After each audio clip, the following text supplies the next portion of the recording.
बिस्मिल्लाहिर्रहमानिर्रहीम। शुरू करता हूँ अल्लाह के बाबरकत नाम से जो बड़ा मेहरबान और निहायत ही रहम करने वाला है। जी नाज़रीन अस्सलाम वालेकुम, मैं हूँ आसिफ अली और आप लोग हमारा यूट्यूब चैनल देख रहे हैं। अच्छा भाई, आज हमारे साथ जो मौजूद हैं एहसन ज़फ़र कराची। आप लोगों ने बहुत आवाज़ सुनी हुई होगी कि हेलो गाइस अस्सलाम वालेकुम, मैं एहसन ज़फ़र कराची, कॉकटेल मेरी पहली मोहब्बत। तो इस तरीके की मोहब्बत है आपने बहुत ज़्यादा सुनी हुई होंगी और पता नहीं कितने 1600 के करीब जो है वो ये। लेकिन आज हम बात करेंगे फला चीज़ के बारे में, फला चीज़ के बारे में, इस तरीके। लेकिन पहली मोहब्बत जो होती है वो इनकी कॉकटेल से होती है। तो भाई इनसे आज कुछ सवालात करेंगे, कुछ कड़वे भी होंगे और कुछ मीठे भी होंगे, तो इंशाल्लाह आप लोगों को पता चलेगा। सबसे पहले अस्सलाम वालेकुम। वालेकुम अस्सलाम। ऐसा क्या हाल है, ठीक ठाक हो? अल्लाह का शुक्र। अच्छा ये बताओ कि यार तुम इस फील्ड में कैसे आए? मैं बेसिकली मेरे फादर को शौक था। अच्छा, बर्ड्स का शौक था। ठीक हो गया। तो वो एएसएफ में थे। ठीक है। तो उनको कोई ना कोई दोस्त गिफ्ट कर देता था परिंदे वगैरह। ठीक हो गया। तो मैं जब बड़ा हुआ तो मैंने अपने घर में परिंदे देखे। ठीक हो ये गया। शौक वहाँ से आया। वहां से आ गया। तो कॉकटेल में कैसे आ गया? कॉकटेल में ऐसे आ गया कि हमारे मेरे जो फादर हैं उनके पास कॉकटेल ज्यादातर थे। अच्छा, कॉकटेल्स पहले कॉकटेल ज्यादा थे, लेकिन वो ब्रीड नहीं करते थे क्योंकि उस टाइम मेल फीमेल का इतना लोगों को पता नहीं था। लोगों को तो रखने का भी पता नहीं था। शौकीन वो तो खूबसूरत परिंदा था ना, ताज वाज वाला को लोग तो ताज वाला कह के लेते थे। इवन कि उस वक्त लोगों को ये भी नहीं पता था कि कॉकटेल की मटकी कौन सी होनी चाहिए। सही ऑस्ट्रेलियन वाली उठा के लगाते थे लोग, बजी वाली लगा देते। हाँ। तो उस टाइम तकरीबन ऐसे ही था, शौकिया रखे हुए थे। अब्बू मेरे खुद ड्यूटी करते थे। ठीक, टाइम तो इतना होता नहीं था। ठीक है। मैं छोटा था, घुटने घुटने चलना, पट पट करके पिंजरे पकड़ के खड़े हो जाना। तो वहाँ से शौक लगा, वहाँ से शौक हो गया। अच्छा, तो चैनल बनाने से पहले ब्रीडिंग सीजन में सेटअप में आ गए थे या फिर क्या नाम है चैनल के बाद आए? नहीं, ब्रीडिंग में मैं तकरीबन आया था 2007 में, 2007-8 में। तो यार तुम्हारी एज तो बहुत छोटी है, तो कितने साल के? नहीं, मैं उस टाइम स्कूल में था। स्कूल में थे? मैं तो स्कूल में ब्रीड कराना शुरू हो गए थे? क्या चीज ब्रीड करवा रहे थे? नहीं, मैंने लेके डाले थे उस वक्त। अच्छा, उस वक्त लेके डाले। तो मेरे पास जो असल ब्रीड आई है वो आई है 2009 में। 2009 में ब्रीड आ गई थी? 2009 में मेरे पास बड़ी बात है ये भी। 2009 में ब्रीडिंग आना शुरू हो गई और इतनी ज़्यादा आना शुरू हो गई कि मुझे नॉलेज ही नहीं थी। मुझे उस टाइम ये नहीं पता था कि मार्केट का रास्ता किधर है। शुरू की बात बता। सही। तो मैं क्या करता था उस टाइम, चारकोल कॉकटेल का पेयर था, वो तकरीबन उसकी मालियत उस वक्त थी 6,000 रुपये। 6,000? उस वक्त 6,000 रुपये टीचर्स की सैलरी होती थी स्कूल के अंदर। सही कह रहा, बिल्कुल सही कह रहा। 2009 में 8 में अगर आप देखें, बिल्कुल ऐसे तो स्कूलों में 6,000 रुपये सैलरी मिलती थी। बिल्कुल ऐसे ही, बिल्कुल ऐसे। तो उस जमाने में मेरे पास चारकोल कॉकटेल का एक ही पेयर था। उसने ऐसी लाइन, इतनी अंधाधुंध ब्रीडिंग की कि मेरे पास समझेंगे पूरी लाइन बन गई। लाइन में वो जमा होते गए। अब समझ में आ नहीं रहा था करूं क्या। शौक बहुत था, बस लालच आ रहा था कि ज्यादा हो रहे हैं मेरे पास। फिर एक आइडिया आया कि जिससे लिए थे यार उससे पता करते हैं, उसको बेचते हैं जाके। सही हो गया। उसको मैंने बताया कि मेरे पास ब्रीड आ रही है। उसने कहा दिखाओ लाके। तो मैंने एक जाल में डाले, उसके पास ले गया। ले जाने के बाद जब उसको दिखाया तो वो लालच में आ गया बहुत ज्यादा। उसकी तो आंखें ही ऐसी फट गई बिल्कुल। सही। क्योंकि उस टाइम पे लोगों को ब्रीडिंग का इतना पता ही नहीं था और उसको याद आ रहा था कि अभी 1-2 साल हुए हैं इसको लेके गए हुए और ये क्या हो गया सारा ना। तो तकरीबन कोई मेरे ख्याल से 14-15 दाने थे उस टाइम पे। 14-15 दाने एक जाल में, बहुत बड़ी बात थी। और चारकोल कॉकटेल तो नजर ही नहीं आता था किसी के पास। सही। White face charcoal cocktail. जब मैं लेकर गया उसके पास, वो भी हैरान हो गया। उसने फौरन मुझे बोला यार 1800 रुपए के हिसाब से मैं खरीद लूंगा आपसे। सही हो गया। तो 1800 पर पेयर। अच्छा, बाय द वे ये वो रेट नहीं था जिसपे वो ले रहा था। वो ले रहा, कम में ले रहा, ब्लफ कर रहा था, वो बेवकूफ बना रहा था मुझे। सही। तो मैं खुश हो गया, अबे 1800 रुपए का पेयर लेगा ये। मैंने तो उठा के जितने बच्चे सब निकले हुए थे मैं जाके सारे दे दिए। सारे दे दिए। वहां से फिर मैं लेने के बाद घर आया। फिर मैंने मोबाइल लिया उन पैसों से। अच्छा। हाँ, मोबाइल लिया मैंने। तो फिर फेसबुक वगैरह आना शुरू हो गई थी 2010 में। साथ में आ गई थी? हाँ, 2000 मतलब मुझे जो पता चला ना, मुझे जब नो हाउ हुआ कि भाई ये भी कोई चीज हो सकती है। हाँ। तो उससे पहले हमारे स्कूल में बच्चे बात करते रहे, सुनो तुम फेसबुक पर हो, तुम फेसबुक पर हो। हमें पता ही नहीं था फेसबुक क्या है। हमसे स्कूल की बुक नहीं समझ रही थी। तो फिर मैंने मोबाइल जब लिया तो जाहिर सी बात है फिर उस पर फेसबुक वगैरह आगे पीछे देखना शुरू किया। तो मुझे अच्छे से याद है कि फिर मुझे लालू खेत मार्केट के हवाले से कुछ उस पर नज़र आना शुरू हो गया। तो फिर मैंने 1-2 लोगों से बात की तो उन्होंने बताया भाई इसकी असल मार्केट जो है ना वहाँ पर है, लालू खेत के अंदर। मैं वहाँ गया तो पता चला, मैं जाल वाले को देने जा रहा था कॉकटेल, रास्ते में ही कुछ लोगों ने मुझसे छीन लिया और 5-5 हज़ार पकड़ाना शुरू कर दिया। चारकोल के? चारकोल के। सही हो गया। तो ये था मेरा पूरा सफर कॉकटेल का। फिर उसके बाद आगे मैं ब्रीड करवाता। फिर उसके बाद तुमने 2020 के अंदर कोविड में यूट्यूब चैनल का ख्याल कैसे आ गया? चैनल का ख्याल ऐसे आ गया, मैं पढ़ाता था स्कूलों में, ठीक है। और लॉकडाउन लगने से पहले मैं रीड्स कॉलेज में पढ़ा रहा था, रीड्स कॉलेज गुलशन ब्रांच। सही। मैं इस कॉलेज में पढ़ा रहा था, तो तकरीबन मुझे जाते हुए कोई मेरे ख्याल से कोई 3-4 दिन ही हुए थे, लॉकडाउन लग गया। अच्छा। उससे पहले मैं स्कूल्स वगैरह में पढ़ा रहा था, सही। और रात में मैं ट्यूशन पढ़ाता था। इतना पैसा छापता था मैं, आप यकीन नहीं, जितना पैसा इस वक्त मैं आपको बताऊं पढ़ाई में है ना, आप सोच भी नहीं सकते। एक घर में 2 बच्चों को पढ़ाता था ट्यूशन, 25,000 रुपये लेता था उनसे, दोनों की टोटल मिला के 25,000 रुपये। अभी भी इधर रहते हैं जौहर में वो लोग। तो गुलशन में मैं कॉलेज में पढ़ा रहा था, लॉकडाउन लग गया। अब वो लॉकडाउन एक अजीब सी चीज थी ना, हाँ, पता ही नहीं था कि ये क्या है, कब होगा। उस टाइम तो ऐसा लग रहा था जैसे अगर अल्लाह ना करे मुझे होगा तो मैं भी मर जाऊंगा। उस टाइम तो ऐसा हो रहा था ना, खौफ ऐसा ही था ना, खौफ आ गया था। लोग एक दूसरे से हाथ नहीं मिला रहे थे भाई, मिलाते थे। सही बात। किसी को वैसे ही नजला बुखार हो जाए तो उस पर डाउट आया, तो अबे इससे दूर रहो, कोरोना है उसको। तो मैंने कहा यार ये भी निकल जाएगा टाइम। सही हो। लॉकडाउन लगा, 10 दिन हुए, 15-20 दिन करते करते 6 महीने जब हो गए ना, फिर फट के हाथ में आ गई लिटरली। 6 महीने बाद तो ऐसे हो गया था मैं कि यार समझ ही नहीं आ रहा था। मैं स्कूलों में पढ़ाने वाला, ट्यूशन पढ़ाने वाला, मुझे आदत थी लेक्चर देने की, बोलने की, बात करने की। अब घर में बैठ के मैं दीवारें देख रहा हूँ खामोशी से, यहाँ वहाँ, नफ्सियातियों की तरह ना। कोई काम ही नहीं था करने के लिए। और यूट्यूब तो था ना उस वक्त। हाँ अच्छा, देखते रहो। मैं आपको एक बात बताऊं, मैं ना ज्यादा दोस्तियां नहीं पालता। आसिफ भाई आपने भी देखा होगा। सही बात है ना, मेरे बहुत कम दोस्त हैं, इंतहाई इतने कम दोस्त हैं, आसिफ भाई समेत। आसिफ भाई भी मेरे बहुत अच्छे दोस्त हैं, इनको मिला के चंद दोस्त होंगे 5-6 मेरे। सही है। ये 5-6 हैं। फालतू की दोस्तियां नहीं पालता मैं, टाइम जाया नहीं करता कि होटलों पे जाके बैठ गए, आगा जूस पे बैठ गए, इधर उधर बैठ गए। नहीं भाई, नहीं बैठता। आसिफ भाई मेरे पास आते हैं और वो भी वीडियो बनवाने आते हैं। कभी आज तक ऐसे नहीं आए कि यार मैं गुजर रहा था, मैंने कहा चलो मिलता हुआ चल। आसिफ भाई कभी ऐसे नहीं आए, हमेशा जब भी आते हैं तो वीडियो के लिए आते हैं। मैं भी जब आता हूँ उनके साथ, हमारी कोशिश ये होती है वीडियो बन जाए। तो लॉकडाउन में लोग एंजॉय करते थे, मैं करता ही नहीं था, तो घर पे बैठा हुआ था। इतनी ज्यादा कोई फजूल दोस्तियां भी नहीं थी, और बाहर वैसे ही सब कुछ बंद पड़ा हुआ। हाँ सही बात। तो फिर ये हुआ कि एक दिन ना मेरा रोना निकल गया। अच्छा। ऐसा रोना निकला कि मैं रात को जाग रहा था 4-5 बजे तक, पैसे भी खत्म होने लग गए थे। जो पैसे थे रिजर्व पे, तो अब वो रात को लेटा हूँ 4 बजे बिस्तर पे, तो समझ ही नहीं आ रहा। अजीब 6-8 महीने हो गए थे, बोर हो गए थे, पक गए थे बिल्कुल। तो हल्का सा ना आंख में आंसू आंसू सा आ गया ना। तो अच्छा, बाय द वे, इससे तकरीबन 3 महीने पहले की स्टोरी सुनाता हूँ आपको। अच्छा। इससे 3 महीने पहले, रोना निकलने से 3 महीने पहले, मैंने एक वीडियो बनाई कॉकटेल की खड़े होके। मैंने कहा यार यूट्यूब पर डालते हैं, लोग बड़ा पैसा वैसा बना रहे हैं, हम भी देखेंगे।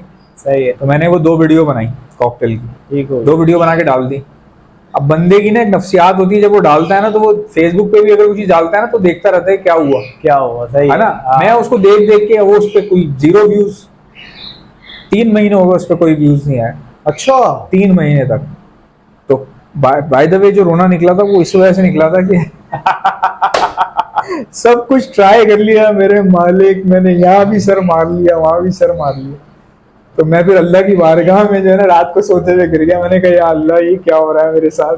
अच्छा, फिर चैनल कैसे चला? अच्छा, मैं सो गया रात को, आंखों में आंसू और अंदर ही सो गया ना। सही है। सुबह 9 बजे ना कॉल आ रही है +91 के नंबर से। अच्छा। +91 करके नंबर है, लंबा था, सुबह 9 बजे।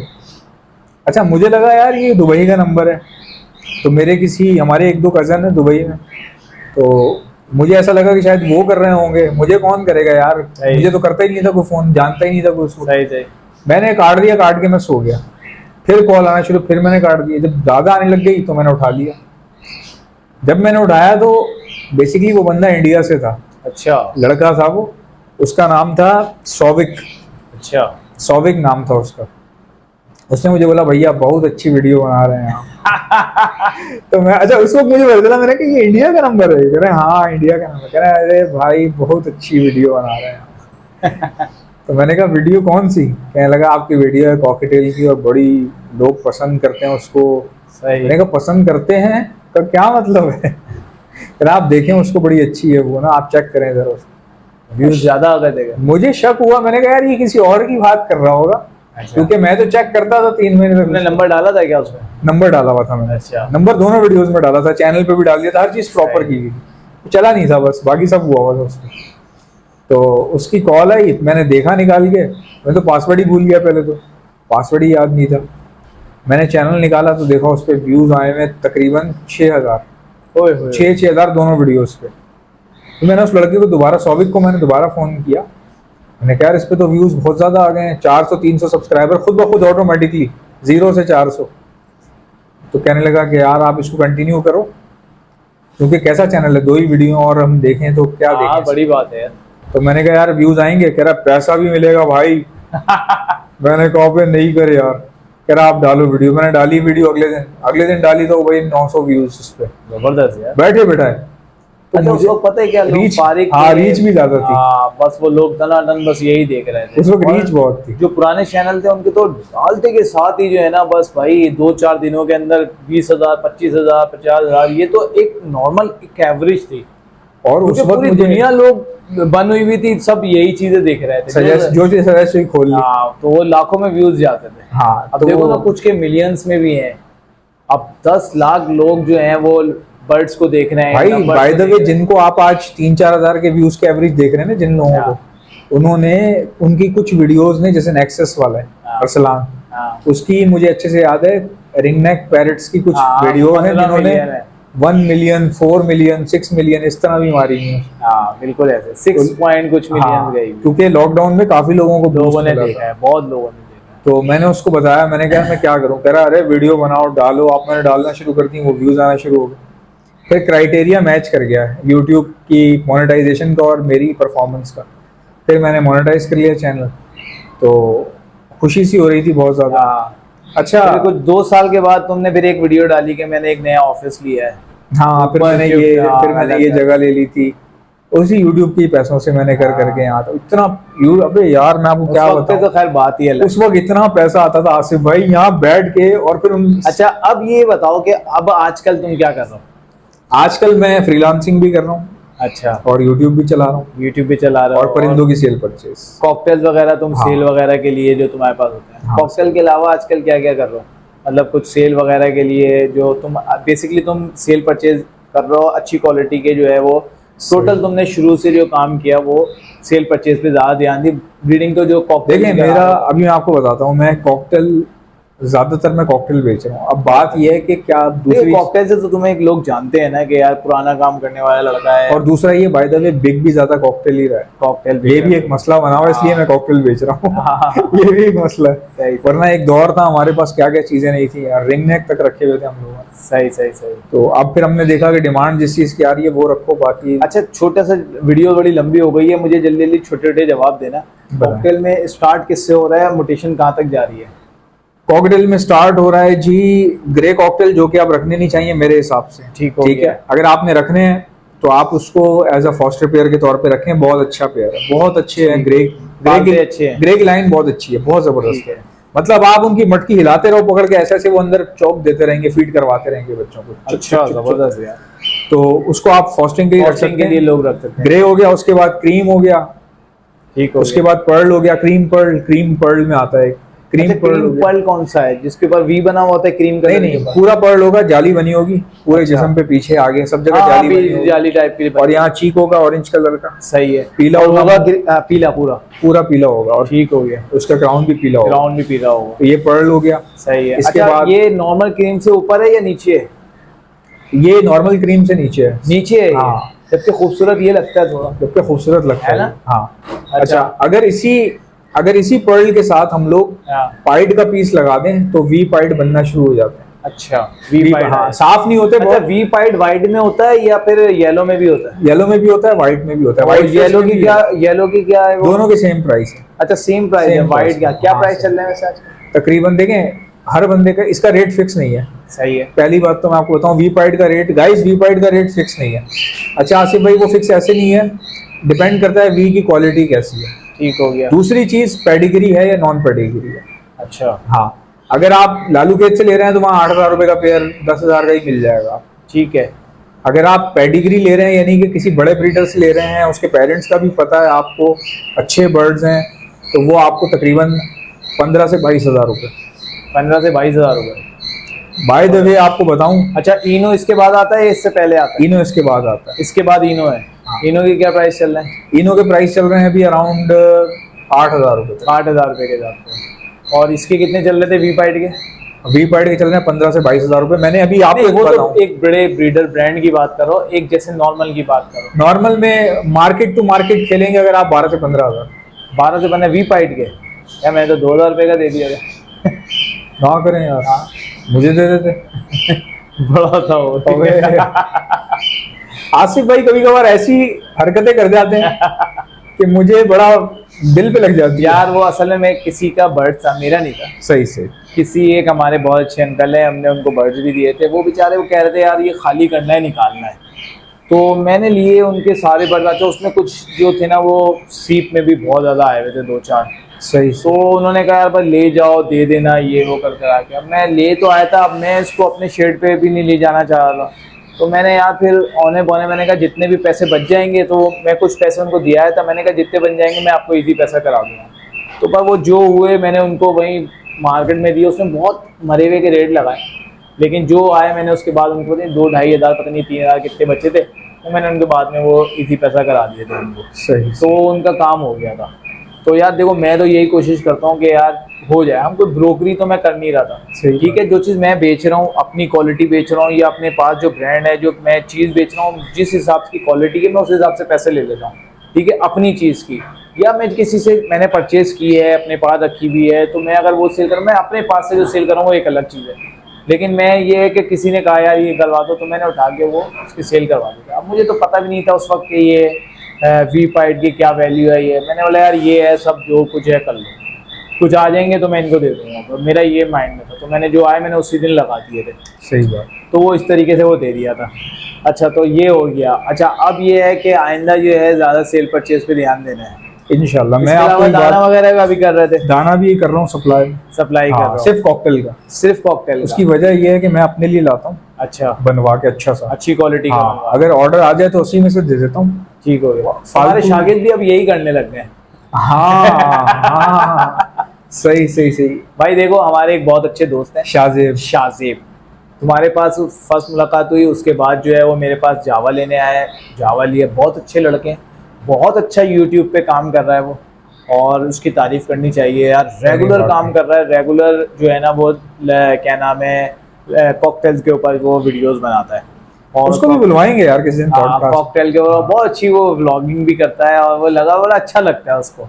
अच्छा, उसके बोलने का स्टाइल भी ना एक डिफरेंट है थोड़ा। हाँ, तो ये वो अच्छा, जो अच्छा काम कर रहा है, तो वो कॉकटेल का ही दाना, वो भी तो वो तुम्हारी बात से मेरे एक ध्यान में आया, वो भी तो कॉकटेल का दाना थे। हाँ। वो अपने लिए लाता होगा, फिर उसने वहीं से तोल चाल के। देखो मैं ही कहता हूँ, काम में जो है वो उसने सीखा काम में एक बार बता दूं तुम्हें, वो कहता है सर एहसन करके बात करता है वो। मैंने उसको मना किया है इतनी बार। वो कहता है एहसन सर ने मुझे ये सिखाया, एहसन सर ने मुझे सिखाया। तो मैंने कहा अच्छा, कहने लगा यार वो हमारे उस्ताद हैं, बहुत कुछ सीखा उनसे। तो मेरे ख्याल में वो दाने का भी जो है ना, वो छोटे से नाप तोल वो सब, वो भी है ना, वेट मशीन वगैरह सब वो तुमसे ही सीख के। By the way weight machine बड़ी अच्छी लगी मुझे, उसमें सब अच्छा काम बहुत प्रॉपर किया है, पिंजरे वगैरह, मास्टर केज। असल में मैंने उसको कहीं भटकने नहीं दिया, मैंने उसको पकड़ा, मैंने कहा बात सुन ले, कॉकटेल ही रखेगा तू सिर्फ, और कुछ नहीं रखेगा। कह रहा है यार फोन जावा रखी है उसने, 10-12 पेयर मुझसे लिए हैं। हाँ, वो बीच में फोन जावा उसने रखी है, और नो डाउट उसके चैनल का नाम याद है तुम्हें? BL for birds lover. हाँ, BL फॉर बर्ड्स लवर। आप लोग जा सकते हैं, देख सकते हैं। उसके अंदर शाजेब है, बहुत अच्छी व्लॉगिंग के साथ जो है ना आपको इन्फॉर्मेशन वीडियो देता है, बहुत ज्यादा इन्फॉर्मेटिव होती है उसकी वीडियो जो होती है, वो आप देखेंगे। अच्छा, मैं उसको बोलता हूँ, अब वो पता नहीं एहसन के पॉइंट्स लेता है या जो भी है, लेकिन ये है कि भाई वो काम अच्छा कर रहा है, काम नो डाउट अच्छा कर रहा है। तो आप लोग भाई उसके चैनल पे भी जाएं। अभी यहाँ पे नहीं है, लेकिन ये है कि जो काम अच्छा कर रहा है हम चाहेंगे कि उसको प्रमोट करें। अच्छा, मैं उसकी आपको एक बड़े मजे की बात बताऊं कि यार इतने लोग हैं, सीखा सिर्फ उसने, यकीन करो आप यार, वाकई में बहुत इतने लोग मेरे पास आए। जबकि मैं तुम्हें हकीकत बताऊं, इसकी वीडियो लंबी हो जाएगी। नहीं मजा है, मैं चलो बताता हूँ तुम्हें। जब वो आया था ना, बर्ड लेके चला गया, वीडियो भी बना के चला गया। फिर एक दफा वो अलग से ऐसे ही आया, कहने लगा यार आसिफ भाई मुझे कुछ और 6 पेयर और चाहिए, और जो है ना मैं क्या नाम है आपसे एक मुझे बात करनी है। ठीक है, मैंने कहा हाँ करो। तो मुझसे कहने लगा यार मैं इस काम में आना चाहता हूँ। मैंने कहा यार तुम जॉब छोड़ के नहीं आना, जॉब करता है वो। मैंने कहा जॉब छोड़ के नहीं आना, और मेरा मशवरा ये काफ़ी बैठ के उसको समझाया था कि भाई मैं अब जो कुछ है वो इसमें लगाऊं। मैंने कहा देखो ये पार्ट टाइम है, उसको मैंने इस तरीके से समझाया था, लेकिन माशाल्लाह उसने काम बहुत अच्छा कर दिया। उसने उठा लिया काम, उसने काम को उठाया, मास्टर केज बनाया। मास्टर केज बनाना इस वक्त आसान नहीं था यार, बहुत बड़ा केज उसने बनाया, बड़े अच्छे केजेस लगाए। नो डाउट उसने काम बहुत अच्छा किया है, तो उसको अप्रिशिएट किया जाएगा। तो मैं आपको बताता हूँ, मैं तुम भी बता दो। बेसिकली सीखने वाले ना, कहना है मतलब कहने का मकसद ये है कि बहुत सारे लोग मेरे पास आते हैं, मिलते हैं, हो सकता है मेरी पर्सनालिटी से कुछ ना कुछ सीखते हो, वो एक अलग बात है, लेकिन जो परिंदों का काम सीखा है ना, हाँ वो शाहजेब ने सीखा है। हकीकत यार जब वो मेरे पास आया था ना, उसको अभी तक भी मुझे उसको देख के लगता नहीं था कि ये सीखने वाला होगा। एक तो वो हंसता मुस्कुराता रहता है हर वक्त, ऐसा लगता है जैसे नॉन सीरियस है ये, ऐसा भी लगता है। बात है। तो खैर मुझे वो एहसन सर करके बोलता है, लेकिन मुझे अच्छा नहीं लगता, क्योंकि यार मुझे ऐसा लगता है जैसे कोई रिटायर्ड कर्नल नहीं होता जैसे। मैंने उसको बोला है सर नहीं बोला कर, वो भाई बोल दिया कर, एहसन भाई भी एक अच्छा लगेगा। सही तो सर बोलने से ऐसा लुक आता है जैसे पता नहीं मैं कोई पुराने जमाने का आदमी हूँ, कौन है क्या है। तो ये बात है, इससे आपको मैसेज ये मिलता है गाइस, सिखाने वाले बहुत लोग हैं, लेकिन अगर आप सीखने वाले हैं तो। और साथ साथ एक YouTube जो है ना, वो एक बहुत बड़ा उस्ताद है। ये भी मैं आज आपको छोटे से वर्ड्स मैंने बहुत जो है ना पूरा मैसेज बहुत दे दूं। सीखा। YouTube जो है वो बेसिकली खुद एक बहुत बड़ा उस्ताद है। तो उम्मीद करता हूँ कि ये आपको वीडियो पसंद आई होगी। वीडियो पसंद आए तो हमारे चैनल को लाइक शेयर सब्सक्राइब करें। मिलते हैं नेक्स्ट वीडियो में, अपना बहुत ज़्यादा ख्याल रखिएगा। अल्लाह हाफ़िज़।